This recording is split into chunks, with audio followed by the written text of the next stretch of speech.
बाबुर रय्यान, जन्नत में रोजेदारों के लिए मखसूस दरवाज़ा। बिस्मिल्लाहिर्रहमानिर्रहीम। अस्सलामु अलैकुम रहमतुल्लाहि व बरकातुहू। मैं हूँ जमील अहमद जामी।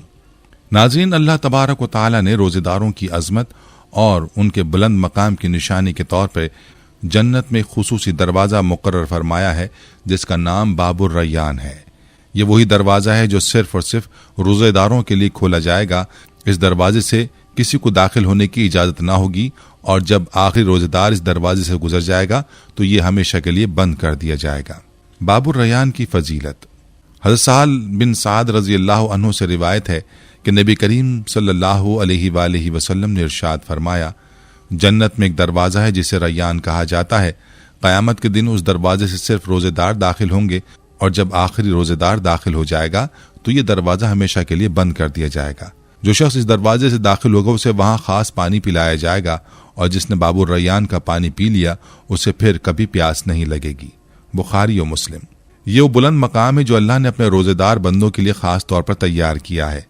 नबी करीम सल्लल्लाहु अलैहि वसल्लम ने मजीद इरशाद फरमाया, जन्नत में 8 दरवाजे हैं, उनमें से एक दरवाजे का नाम रय्यान है जिससे सिर्फ रोजेदार दाखिल होंगे। सही बुखारी हदीस नंबर 3257। लफ्ज रय्यान अरबी लफ्ज रई से माखूज है जिसके माने हैं खूब सैर करने वाला, यानी वो दरवाज़ा जहां से दाखिल होने वाले रोजेदारों को ऐसी नेमतें अता की जाएंगी कि उन्हें कभी भी भूख और प्यास का एहसास नहीं होगा। जब रोजेदार बाबुर रय्यान से जन्नत में दाखिल होंगे तो वहां उनके लिए बेशुमार खाने पीने की नेमतें मौजूद होंगी जहां वो जी भर कर खाएंगे और सैराब होंगे। यह एजाज सिर्फ और सिर्फ उन लोगों के लिए होगा जो दुनिया में अल्लाह की रजा के लिए रोजे रखते थे। नाज़रीन, कुछ मकामात ऐसे हैं जिन्हें अल्लाह ताला ने खास तक़द्दुस और फजीलत अता फरमाई है। उन मकामात पर की गई इबादात को आम मकामात की निस्बत ज्यादा दर्जा और ज्यादा सवाब हासिल होता है। हज़रत अब्दुल्लाह बिन अब्बास रज़ी अल्लाह अन्हु से रिवायत है कि नबी करीम सल्लल्लाहु अलैहि वसल्लम ने फरमाया, जिसने रमज़ानुल मुबारक को मक्का मुकर्रमा में पाया और अपनी इस्तिताअत के मुताबिक रोजे रखे और इबादत में मशगूल रहा तो उसको दूसरे मकामात के मुकाबले में 1 लाख रमज़ान गुजारने का सवाब मिलेगा। इब्न माजा। यहाँ तक कि हर दिन के बदले में एक गुलाम आज़ाद करने का सवाब मिलता है। हर रात और दिन के बदले अल्लाह की राह में एक सवारी देने का सवाब हासिल होता है और हर दिन के बदले में बेशुमार नेकियां अता की जाती हैं। मक्का मुकर्रमा वो मकाम है जहाँ काबा शरीफ वाक़ है, जहाँ अल्लाह ताला की इबादत का बेइंतहा अजर और सवाब है। मस्जिद नबवी में रोजे रखने और इबादात में मशगूल होने की फजीलत का अंदाज़ा इस हदीस मुबारका से लगाया जा सकता है। मेरी इस मस्जिद में एक नमाज आम मस्जिदों की 1000 नमाज से बेहतर है सिवाय मस्जिदुल हराम के। बुखारी और मुस्लिम। यानी मदीना मुनव्वरा में इबादत करना दुनिया के किसी भी दूसरे मकाम की निस्बत 1000 गुना ज्यादा अजर का सबब बनता है। यही वजह है कि रमज़ानुल मुबारक के दौरान मदीना मुनव्वरा में क़याम और रोजे रखने का अजर बेपनाह बढ़ जाता है। बैतुल मक़दस तारीखी और दीनी तौर पर भी एक मुक़द्दस मकाम है जहाँ बेशुमार अंबिया किराम अलैहिमुस्सलाम ने इबादतें की और जहाँ नबी करीम सल्लल्लाहु अलैहि वसल्लम को मेराज नसीब हुई।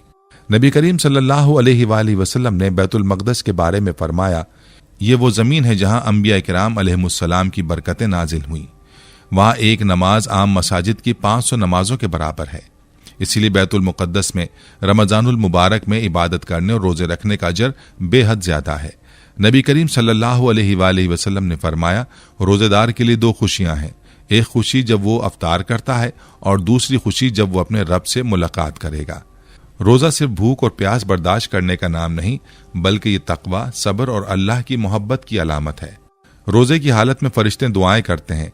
जन्नत की हवाएं रोजेदारों को खुशबू देती हैं और अल्लाह ताला की खास रहमतें इन पर नाजिल होती हैं।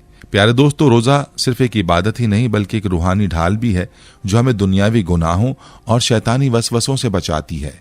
अल्लाह ताला के नज़दीक रोजे की अहमियत का अंदाज़ा इस बात से लगाया जा सकता है कि नबी करीम सल्लल्लाहु अलैहि वसल्लम ने रोजेदार के मुंह से आने वाली मखसूस खुशबू को भी इंतहाई महबूब और पसंदीदा करार दिया है।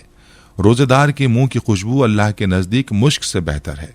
हज़रत अबू हुरैरा रज़ी अल्लाह अन्हु से रिवायत है कि रसूलुल्लाह सल्लल्लाहु अलैहि वसल्लम ने फरमाया, रोज़ा गुनाहों के लिए ढाल है, इसलिए रोजे की हालत में न फाहिश बातें की जाएं और न जहालत की बातें।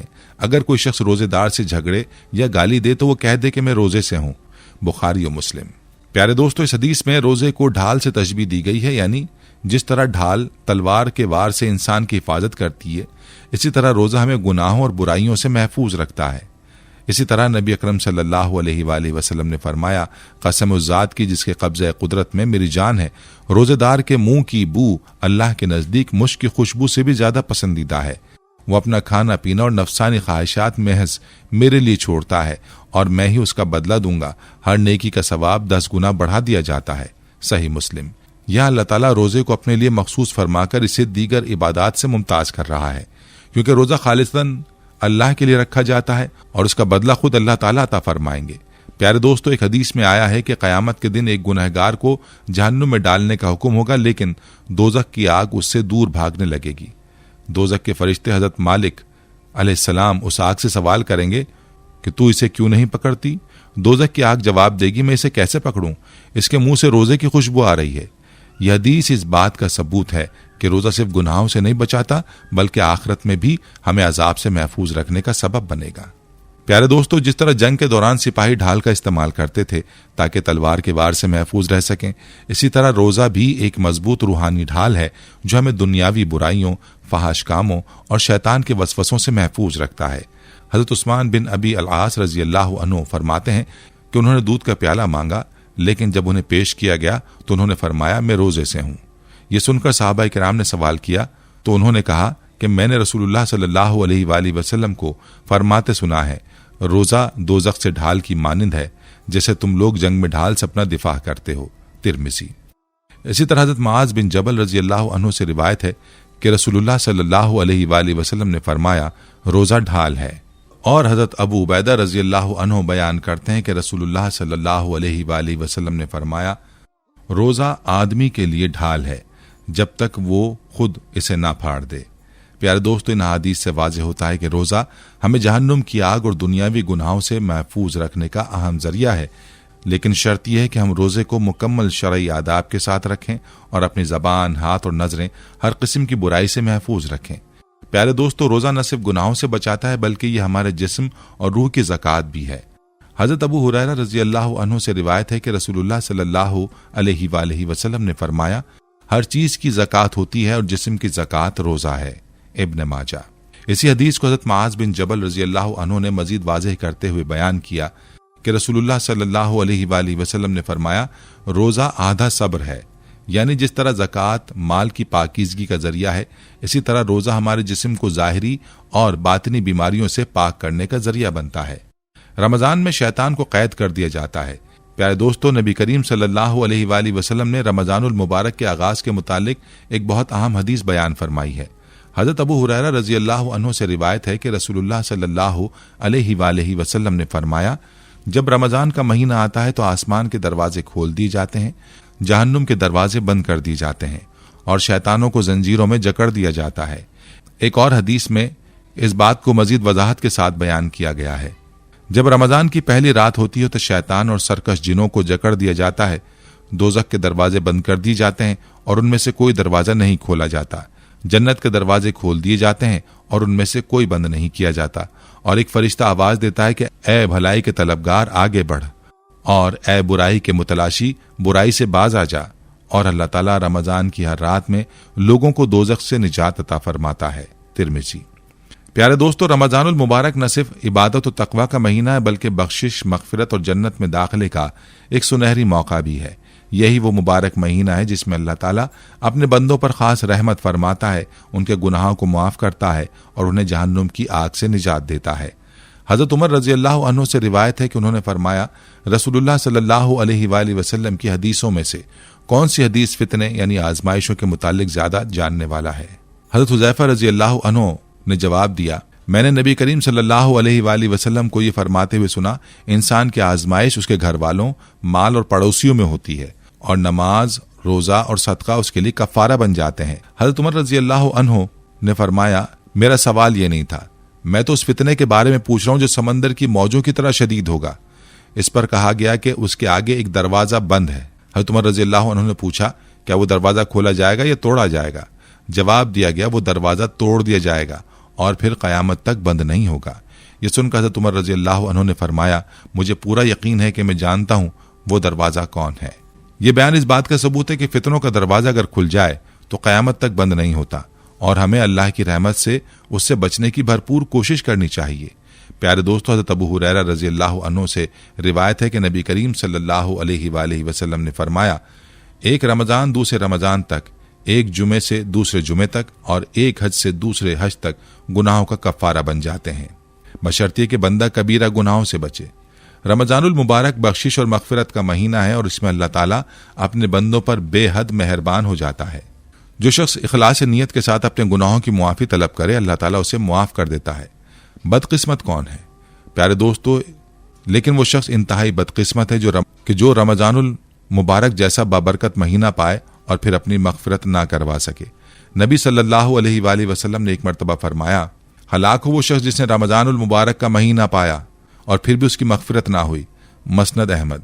हज़रत काब बिन हजरा रज़ी अल्लाह अन्हु फरमाते हैं कि एक दिन नबी करीम सल्लल्लाहु अलैहि वसल्लम ने सहाबाए किराम से फरमाया, मेरे करीब हो जाओ। हम लोग करीब हो गए।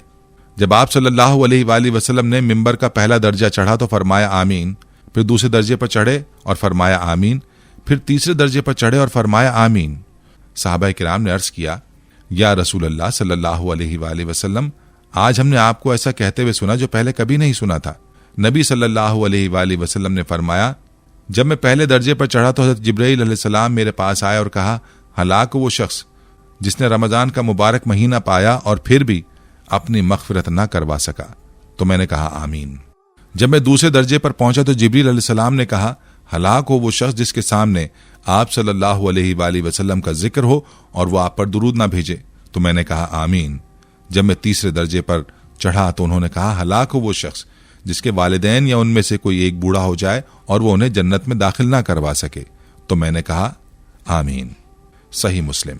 प्यारे दोस्तों, इस हदीस से हमें सीखने की जरूरत है कि रमज़ानुल मुबारक हमारे लिए मग़फ़िरत और जन्नत का एक सुनहरी मौका है जिसे ज़ाया करना बदकिस्मती होगी।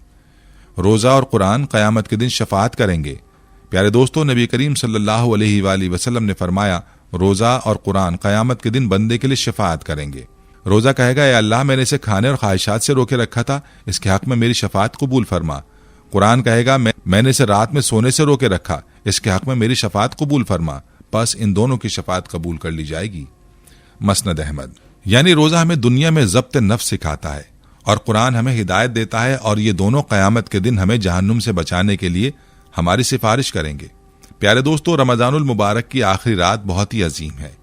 नबी करीम सल्लल्लाहु अलैहि वसल्लम ने फरमाया, रमज़ान की आखिरी रात को उम्मत की मग़फ़िरत कर दी जाती है। सहाबाए किराम ने पूछा, या रसूल अल्लाह, क्या वो रात लैलतुल क़द्र है? आप सल्लल्लाहु अलैहि वसल्लम ने फरमाया, नहीं, लेकिन काम करने वाले को जब वो काम मुकम्मल कर लेता है तो उसकी मेहनत का हक दिया जाता है। मसनद अहमद। यानी जिस तरह दुनिया में कोई मजदूर काम मुकम्मल कर लेता है तो उसे मजदूरी दी जाती है, इसी तरह रमज़ान के मुकम्मल होने पर अल्लाह ताला रोजेदारों को मग़फ़िरत की खुशखबरी अता फरमाता है। प्यारे दोस्तों, रात के आखिरी पहर यानी नमाज फजर की अजान से पहले जो खाना रोजा रखने की नीयत से खाया जाता है उसे सहरी कहा जाता है। इसीलिए इस वक्त को सहर कहा जाता है और ये वक्त अल्लाह ताला को बहुत पसंद है। नबी सल्लल्लाहु अलैहि वसल्लम ने फरमाया, सहरी खाओ क्योंकि सहरी में बरकत है। सही बुखारी। ये वक्त ऐसा है जब अल्लाह ताला अपनी मखलूक पर खास रहमत फरमाते हैं, दुआओं को कबूल फरमाते हैं और मग़फ़िरत के दरवाजे खोल देते हैं। प्यारे दोस्तों, अल्लाह ताला के खास बंदे हमेशा उसे याद करते हैं, उसके हुजूर सजदा रेज होते हैं और उसकी बारगाह में आजिज़ी और इनकिसारी के साथ दुआ करते हैं। यही वजह है कि सहरी के वक्त को खुसूसी बरकतों से नवाजा गया है। ये वक्त नबी करीम सल्लल्लाहु अलैहि वसल्लम को भी बेहद महबूब था और आप सल्लल्लाहु अलैहि वसल्लम उस वक्त नमाज तहज्जुद अदा फरमाया करते थे। जब रोजे फर्ज किए गए तो अल्लाह ताला ने उस वक्त खाने पीने की इजाजत अता फरमाई जिसे सहरी कहा जाता है। नबी करीम सल्लल्लाहु अलैहि वसल्लम उस वक्त कुछ न कुछ तनावुल जरूर फरमाया करते थे। इसी वजह से सहरी के वक्त रोजा रखने की नीयत से खाना सुन्नत करार पाया। कुरान मजीद में सहरी का जिक्र।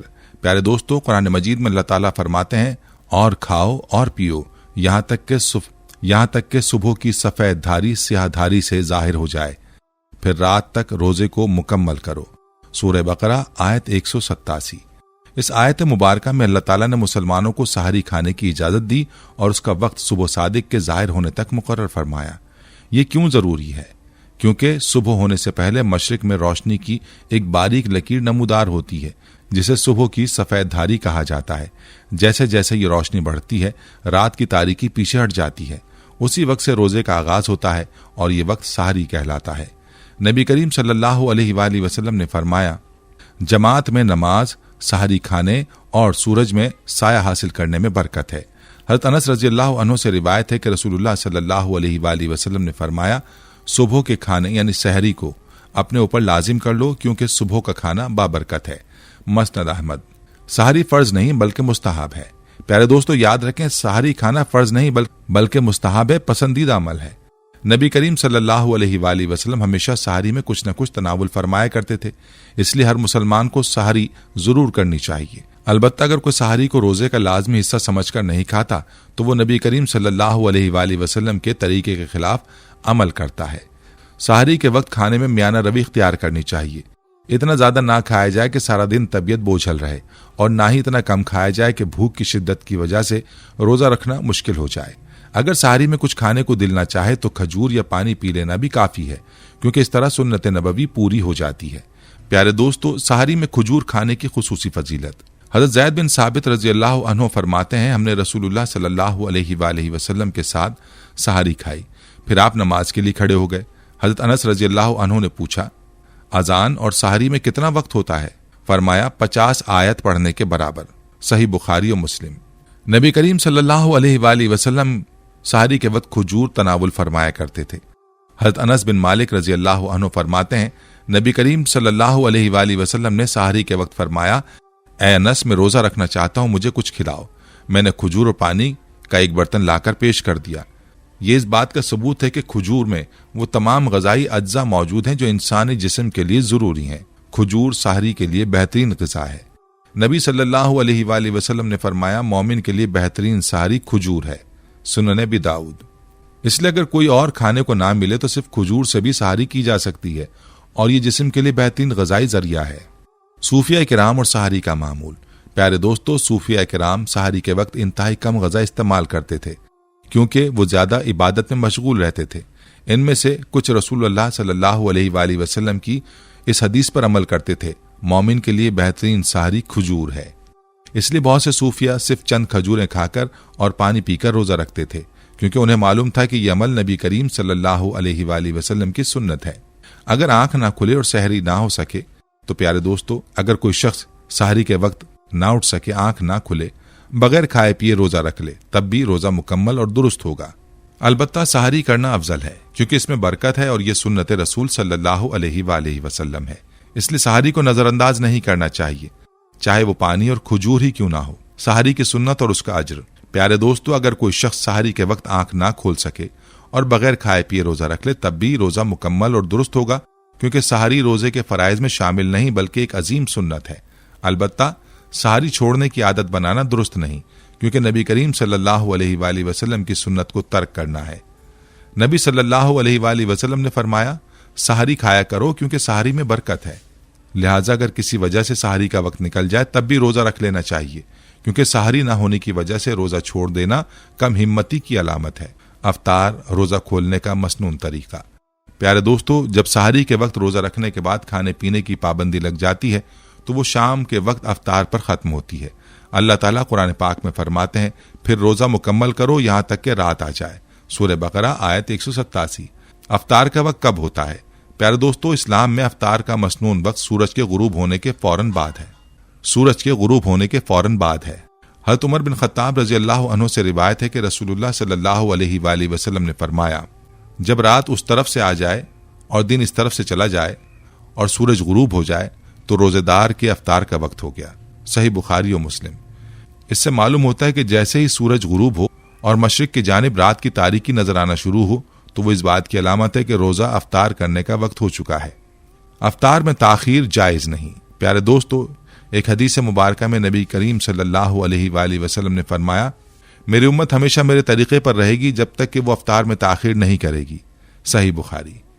यानी अफ्तार में गैर जरूरी ताखीर करना दुरुस्त नहीं, बल्कि सुन्नत यह है कि जैसे ही सूरज गुरूब हो फौरन अफ्तार कर लिया जाए। बाज लोग चांद और सितारे निकलने का इंतजार करते हैं, मगर ऐसा करना दुरुस्त नहीं, बल्कि मुस्तहब यह है कि गुरूब आफ्ताब के फौरन बाद रोजा अफ्तार किया जाए। अफ्तार का बेहतरीन तरीका नबी करीम सल्लल्लाहु अलैहि वसल्लम की सुन्नत।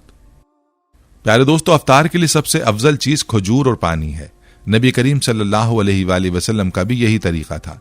हजरत सलमान फारसी रजी अल्लाह अन्हु से रिवायत है कि नबी करीम सल्लल्लाहु अलैहि वसल्लम ने फरमाया, जब तुम में से कोई अफ्तार करे तो वो खजूर से करे, और अगर खजूर ना मिले तो पानी से, क्योंकि पानी पाकीज़ा चीज है। सुनन अबी दाऊद। हजरत अनस बिन मालिक रजी अल्लाह अन्हु से रिवायत है कि नबी करीम सल्लल्लाहु अलैहि वसल्लम ने फरमाया, जो शख्स खजूर पाए वो खजूर से अफ्तार करे, और अगर ना पाए तो पानी से अफ्तार करे, क्योंकि पानी पाक करने वाला है। सही मुस्लिम। अफ्तार में नबी करीम सल्लल्लाहु अलैहि वसल्लम का तरीका क्या था? नबी करीम सल्लल्लाहु अलैहि वसल्लम आमतौर पर ताज़ा खजूर से अफ्तार फरमाते, और अगर ताज़ा खजूर दस्तयाब ना होती तो खुश्क खजूर या पानी से अफ्तार करते। अगर खजूर और पानी दोनों मौजूद ना होते, चंद घूंट पानी पीकर रोजा अफ्तार फरमा लेते। प्यारे दोस्तों, खजूर एक मुकम्मल ग़िज़ा है और इसमें वो तमाम ग़िज़ाई अज्जा मौजूद होते हैं जो जिस्म को फौरी तवानाई फराहम करते हैं। इसलिए नबी करीम सल्लल्लाहु अलैहि वसल्लम ने फरमाया, मोमिन के लिए बेहतरीन अफ्तार खजूर है। सुनन अबी दाऊद। अफ्तार के वक्त हलाल रिज़्क का ख्याल रखना। प्यारे दोस्तों, अफ्तार के वक्त सबसे अहम बात यह है कि वो जिस चीज से अफ्तार किया जा रहा है वो हलाल और पाकीज़ा हो। अल्लाह के खास और नेक बंदे हमेशा इस बात का ध्यान रखते हैं कि वो अपना रोजा सिर्फ हलाल कमाई से हासिल की गई चीजों से अफ्तार करेंगे। इसलिए बाज़ सूफिया इकराम मस्जिद में रखे गए अफ्तार के खाने से एहतियात बरतते थे, क्योंकि उन्हें मालूम नहीं होता था कि वो रिस्क हलाल कमाई से आया है या नहीं। नबी करीम सल्लल्लाहु अलैहि वसल्लम ने फरमाया, पाकीज़ा खाने और इसके हलाल के बगैर इबादत कबूल नहीं होती। सही मुस्लिम।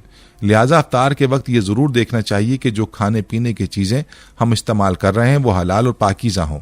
मसाजिद में अफ्तार करने का अजर। प्यारे दोस्तों, अगर कोई शख्स किसी मस्जिद में या किसी मुस्तहिक फर्द के लिए अफ्तार का एहतमाम करे तो उसके लिए बहुत बड़ा अजर व सवाब है। नबी करीम सल्लल्लाहु अलैहि वसल्लम ने फरमाया, जो शख्स किसी रोजेदार को अफ्तार कराए तो उसे भी उतना ही सवाब मिलेगा जितना रोजेदार को मिलेगा, बगैर इसके कि रोजेदार के सवाब में कोई कमी हो। सुनन तिरमिज़ी। यही वजह है कि मसाजिद में रोजेदारों के लिए अफ्तारी का इंतजाम करना एक बहुत बड़ा सवाब का काम है और अल्लाह ताला उसके बदले में बेहतरीन अजर अता फरमाता है। रोजा रहमत, मगफिरत और निजात का जरिया। प्यारे दोस्तों, रमज़ानुल मुबारक अल्लाह ताला की एक बेहतरीन नेमत है जिसमें हमें अपने गुनाहों की बख्शिश, नेकियों में इजाफा और जन्नत में दाखिले का सुनहरी मौका दिया जाता है। अफ्तार अल्लाह की नेमत की शुक्रगुजारी। जब रोज़ा मुकम्मल होता है और हम अफ्तार करते हैं तो ये सिर्फ खाने और पीने की बहाली नहीं बल्कि अल्लाह की अता करदा नेमतों पर शुक्र अदा करने का मौका है। नबी करीम सल्लल्लाहु अलैहि वसल्लम ने फरमाया, रोजेदार के लिए दो खुशियां हैं, एक खुशी जब वो अफ्तार करता है और दूसरी खुशी जब वो अपने रब से मुलाकात करेगा। सही बुखारी और मुस्लिम। प्यारे दोस्तों, अफ्तार सिर्फ खाने का वक्त नहीं बल्कि ये इस बात की अलामत है कि हमने पूरा दिन सब्र किया, अल्लाह की रजा के लिए भूख और प्यास को बर्दाश्त किया और अब उसका बेहतरीन इनाम हासिल कर रहे हैं। इसलिए अफ्तार के वक्त अल्लाह से दुआ करना बहुत अहम है, क्योंकि उस वक्त दुआ रद्द नहीं होती। नबी करीम सल्लल्लाहु अलैहि वसल्लम ने फरमाया, 3 लोगों की दुआ रद्द नहीं की जाती, रोजेदार की अफ्तार के वक्त, आदिल हुक्मरान की और मजलूम की दुआ। सुनन तिरमिज़ी। रोजा सिर्फ इबादत नहीं बल्कि रूहानी तरबियत। प्यारे दोस्तों, रोजा महज भूखा और प्यासा रहने का नाम नहीं बल्कि ये रूहानी और अखलाकी तरबियत का जरिया भी है। यह हमें सब्र, शुक्र और हमदर्दी और नेकी की आदत सिखाता है। रोजा में क्या सिखाता है? तकवा और अल्लाह का खौफ। जब हम रोजे में होते हैं तो हमें एहसास होता है कि अल्लाह हमें हर वक्त देख रहा है और हम उसकी हुक्म की मुकम्मल पैरवी कर रहे हैं। सब्र और बर्दाश्त। रोजा हमें बर्दाश्त और इस्तकामत सिखाता है ताकि हम दुनियावी मुश्किलात को बेहतर तरीके से झेल सकें। हमदर्दी और सखावत। जब हम खुद भूखे होते हैं तो हमें उन लोगों का एहसास होता है जो हर दिन भूख और प्यास का सामना करते हैं। अल्लाह की नेमतों की कदर। जब हम पूरे दिन के बाद अफ्तार करते हैं तो हमें मालूम होता है कि खाना और पानी कितनी बड़ी नेमतें हैं जो आम दिनों में हमें मामूली लगती हैं। रमजान जन्नत में दाखिले का बेहतरीन मौका। प्यारे दोस्तों, ये महीना हमें जन्नत में दाखिल होने का बेहतरीन मौका फराहम करता है। नबी करीम सल्लल्लाहु अलैहि वसल्लम ने फरमाया, जो शख्स ईमान और खालिस नीयत के साथ रमजान के रोजे रखे उसके तमाम पिछले गुनाह मुआफ कर दिए जाते हैं। सही बुखारी। यही वजह है कि हमें चाहिए कि हम ज्यादा से ज्यादा रोजे रखें, इबादत करें और अल्लाह से अपने गुनाहों की मगफिरत मांगें। रमजान के बाद भी नेकियों को जारी रखें। प्यारे दोस्तों, रमजान खत्म होने के बाद भी हमें अपनी इबादत, नमाज, तिलावत कुरान और नेक अमाल को जारी रखना चाहिए। ये ना हो कि हम सिर्फ रमजान में नेक बने और बाकी 11 महीने गफलत में गुजार दें। रसूलुल्लाह सल्लल्लाहु अलैहि वसल्लम ने फरमाया, अल्लाह को वो अमल सबसे ज्यादा पसंद है जो मुस्तकिल किया जाए, चाहे वो कम ही क्यों ना हो। सही मुस्लिम। इसलिए हमें रमजान के बाद भी नमाज, कुरान की तिलावत और सदका और खैरात को जारी रखना चाहिए ताकि हमारी जिंदगी भरपूर नेकियों से भरी रहे। दावत और अहम पैगाम। प्यारे दोस्तों, अगर आपको ये वीडियो पसंद आई तो इसे ज्यादा से ज्यादा लोगों तक पहुंचाएं ताकि सबको रमजान की बरकतों और रोजे की फजीलत का इल्म हो। मुस्लिम मैटर्स टीवी हमेशा आपके लिए मुस्तनद और बेहतरीन इस्लामी मालूमात लेकर आता है। लिहाजा अगर आप मजीद दिलचस्प और ईमान अफरोज वीडियोस देखना चाहते हैं तो हमारे चैनल को सब्सक्राइब करें, बेल आइकन को दबाएं ताकि हमारी हर नई वीडियो की इत्तला आपको फौरन मिले। अल्लाह ताला हमें रमजान की बरकतें नसीब फरमाए और हमें नेक अमाल करने की तौफीक अता फरमाए। कमेंट्स में हमें बताएं कि आपने ये वीडियो कहां से देखी और रमजान का कौन सा लम्हा आपके लिए सबसे ज्यादा बाबरकत होता है। अल्लाह ताला हम सबका हामी व नासिर हो। जज़ाकल्लाह।